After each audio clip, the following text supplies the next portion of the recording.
Hi there, if you're thinking of buying a Toyota Alphard, then this is the video for you to watch. Please join my journey. I'm just going to be walking towards my car here and I'm making this video as I go along. So I've added a whole a bunch of videos of the interior as well, just for you to see roughly what you're looking at. So the Toyota Alphard is known as the king of MPVs.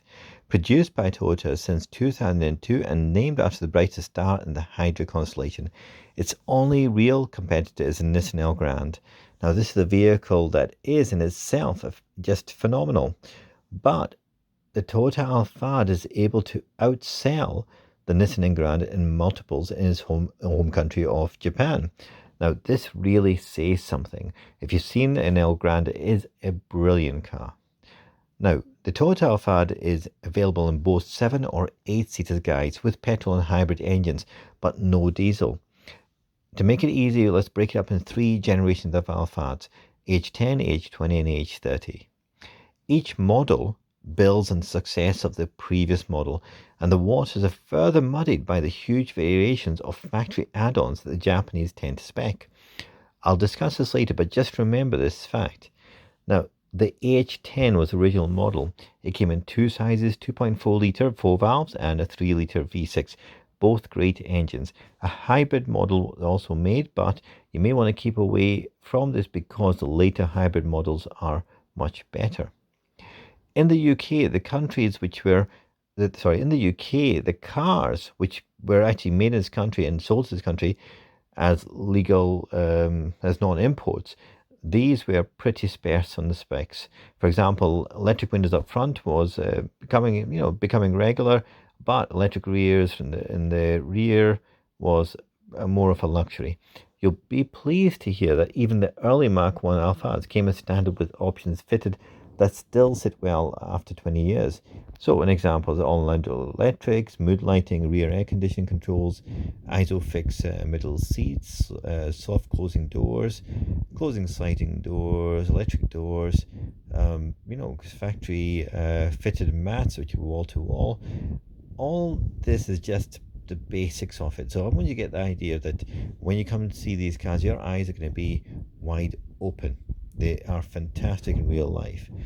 I'd also mention that the vast majority of Alphards are 2-wheel drive.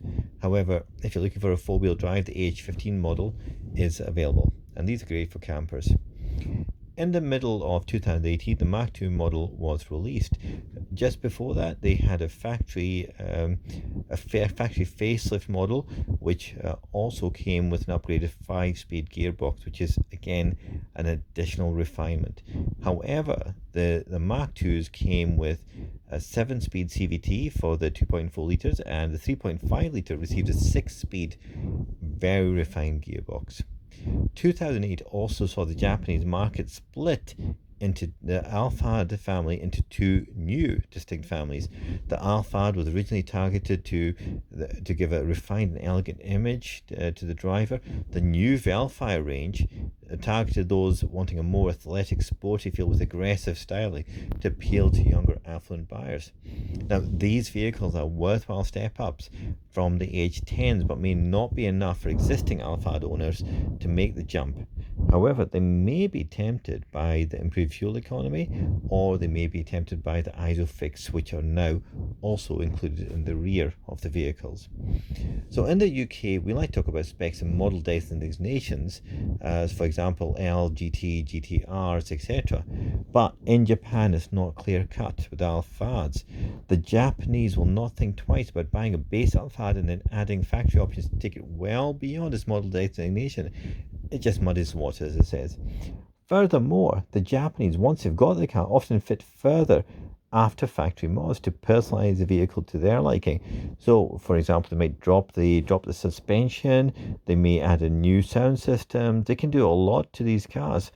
They can be good and can be bad. Sometimes they just put glitz in the car, which just devalues it, but it is what they do.